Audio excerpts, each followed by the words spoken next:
ધનતેરસના દિવસે માં લક્ષ્મીને પ્રાર્થના કેવી રીતે કરવી? ધનતેરસના દિવસે માં લક્ષ્મીનું પૂજન થઈ ગયા પછી માં લક્ષ્મીને પૂરી શ્રદ્ધાથી અને વિશ્વાસ સાથે પ્રાર્થના કરવાથી એ વ્યક્તિને ધન ધાન્યની પ્રાપ્તિ થાય છે.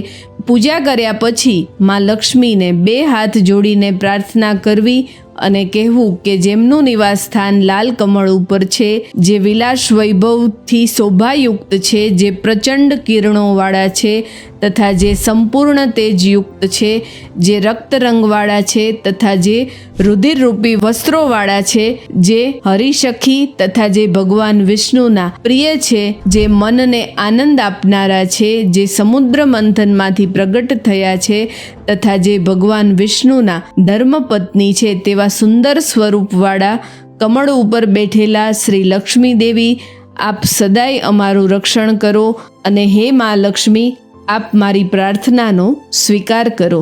આ રીતે માં લક્ષ્મીને પ્રાર્થના કરવી. શાસ્ત્રો અનુસાર જો આ રીતે ન કેવળ ધનતેરસ પણ રોજ માં લક્ષ્મીને પ્રાર્થના કરવાથી એ વ્યક્તિને જરૂર લક્ષ્મીની પ્રાપ્તિ થાય છે. માં લક્ષ્મીની કૃપા થકી તે વ્યક્તિનું માઠી દશામાં પણ કોઈ રીતનું વ્યવહારિક કાર્ય અટકતું નથી. જય માતાજી.